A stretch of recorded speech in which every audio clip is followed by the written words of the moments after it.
بسم الله الرحمن الرحيم ነብዩ አለይሂ ሰላቱ ወሰላም ቤተሰቦቻቸውን ይዘይራሉ ልጆቻቸው እንዴት ናችሁ ብለው ይጠይቃሉ በአንድ ወቅት ፋጡማን ረዲየላሁ ዐንሃ ለመጠየቅ ጎራ ይላሉና አሊን አላገኟቸው አሊ ኢብኑ አቢ ጣሊብ አልነበሩ የት አለ አሊ ብለው ሲጠይቁ ትንሽ አለመግባባት መፈጠሩን ፋጡማ ነገረቻቸው ረሱል አለይሂ ሰላቱ ወሰላም ምንድነው የተፈጠረ የሚል ዝርዝር ጥያቄ አላቀረቡላትም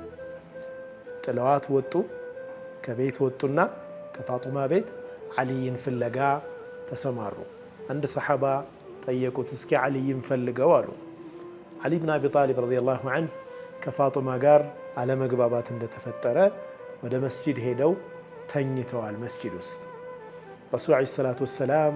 አሊ መስጂድ ውስጥ መተኛታቸው ሲነገራቸው ሄዱ ወደ መስጂድ ሄዱና ሲያዩአቸው የተኙበት ፊታቸው አፈር ላይ አፈር ነክቷል ቁም አባ ቱራብ አንተ ባለ አፈር አንተ የአፈር አባት ወይም ባለ አፈሩ እንደማለት ነው ተነስ ያሉ ነብዩ ሰለላሁ ዐለይሂ ወሰለም በተከበረ እጃቸው የአሊ ኢብኑ አቢ ጣሊብን ፊት እያበሱ አስነሷቸውና ወደ ቤት እንዲሄዱ አደረጓቸው ብዙ ጊዜ ቤት ውስጥ የሚፈጠሩ ችግሮች ላይ ቤተሰብ በትንሹም በትልቁም ጣልቃ ይገባል ነብዩ ሰለላሁ ዐለይሂ ወሰለም ይህንን አይደለም ያስተማሩ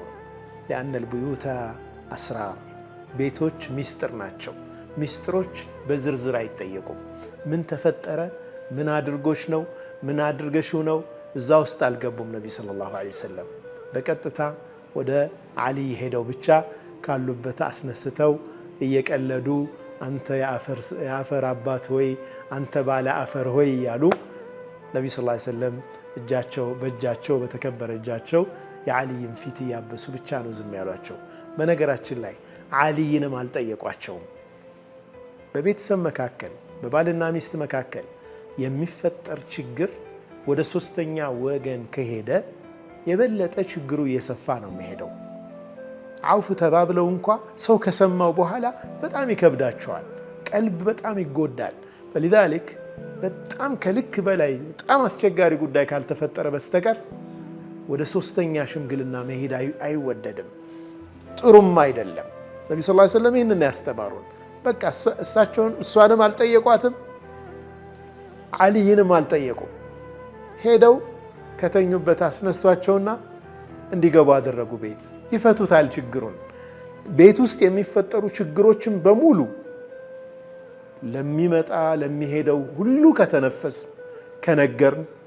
ለቤተሰቦቻችንም እያንዳንዱን ነገር የምናደርስ ከሆነ ቤተሰብም ደግሞ ምን ተፈጠረ ብሎ ዝርዝር ነገር የሚጠይቅ ከሆነ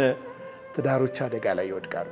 ሌላ የምንማረው ነገር አሊ ኢብኑ አቢ ጣሊብ ረዲየላሁ ዐንሁ ፋጡማ ትንሽ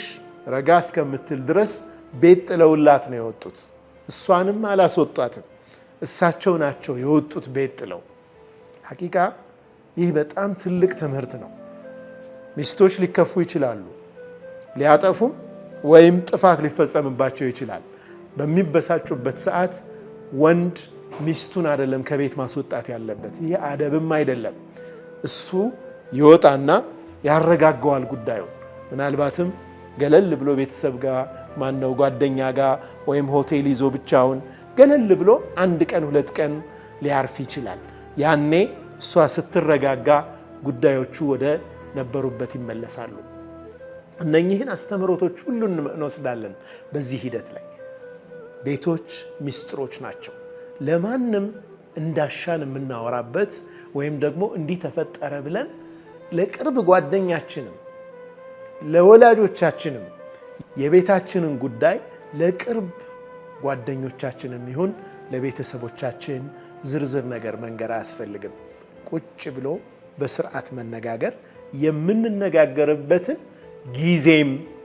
መለየት ያስፈልጋል ማወቅ ያስፈልጋል በተቆጣንበት ሰዓት ሁለቱም በተጋጋሉበት ሰዓት መልካም ነገር ሊፈጠር ፈጽሞ አይችልም ምክንያቱም በቁጣ ሰዓት ሸይጣን አለ ንግግሮች በጣም እየተፋፋሙ ነው የሚሄዱት አንድ ነገሮች ከቁጥጥር ውጭ ይሆናሉ አንድ ታሪክ ላጫውታችሁ አንድ ሰው ሚስቱን የፈታበትን ምክንያት ሲያነሳ ሁሌ ይቆጨኛል፣ ያ ለይተኒ ሰከት ይላል። ምን ነው ዝም ባልኩ በነበር፣ ያችን ቃል በመናገሬ ምክንያት ትዳሬን ፈታው፣ ልጆቼን በተንኩ ይላል። ምንድነው የተፈጠረው? ምግብ ይቀርብና ምግቡ ላይ ጨው ሞቅ ብሎበታል። ጨው ዛሬ ሞቅ ብሏል ይላታል። አይ ኖርማል ነው ትለዋለች። እንዴ ሞቅ ብሏል እንጂ ከዚህ በላይ እንዴት ይሁን? አይ ምን እኔ እናቴ ያስተማረችኝ የምሰራው ወጥ በዚህ ልኬታ ነው ትለዋለች። ያው እንግዲህ እናትሽ አያውቁም ማለት ነው። የኔ እናት ደግሞ በዚህ ልኬታ አይደለም ያሳደገችን፣ በጣም ጨው በስቷል። አይ ያንተ እናት ሙያ አያውቁም፣ ያንቺ እናት ናቸው እንጂ የሚያውቁት፣ እንደውም የናንተ ዘር ነው እንጂ የናንተ ቤተሰቦች ናቸው እንጂ። እንዲህ ያለ የተፋፋመ መጨረሻ ላይ ወደ ከባድ ጸብ ተቀይሮ የቤተሰብ ጉዳይ ሆኖ የቤተሰብን ክብር የመከላከል ጉዳይ ሆኖ መጨረሻ ላይ ወደ ፍች ደረሱ። በምንቆጣበት ሰዓት በተለይ ባል ከቤት ወጣ ብሎ ሚስት ልትወጣ አትችልም ከቤት። እሱ ማረፊያ ማስተካከል ይችላል፣ ወንድ ነው። እሷ ግን አጅነቢ ነች ለሌላ ሰው፣ ሌላ ቦታ እንዲሁ መውጣት አትችልም። እሷን ቤቷ ትቶ እሱ ዘወር ብሎ ነገሮች ስክን ሲል ደግሞ በሰከነ አእምሮ ቁጭ ብሎ በይቅርታ ጉዳዮችን መዝጋት ያስፈልጋል የሚለውን ትምህርትም ከዚሁ እንወስዳለን። ነቢዩ ሰለላሁ ዐለይሂ ወሰለም ፋጡማን በጣም ከመውዳዳቸው ጋር ምን አስከፍቶች ነው ምን ብሎች ነው ብለው ዝርዝር አልጠየቋቸውም። እኛም እንደ ወላጅ በልጆቻችን ትዳር ውስጥም ዝርዝር ጉዳይ መግባት የለብንም። ልጆችም ደግሞ ትዳር ላይ ያሉ ወጣቶችም ትዳራቸውን በዚሁ መንገድ መያዝ አለባቸው ለማለት ነው። ወሰለላሁ ወሰለም ወባረከ ዐላ ሰይድና ሙሐመድ ወዐላ አሊሂ ወሰሕቢሂ ወሰለም።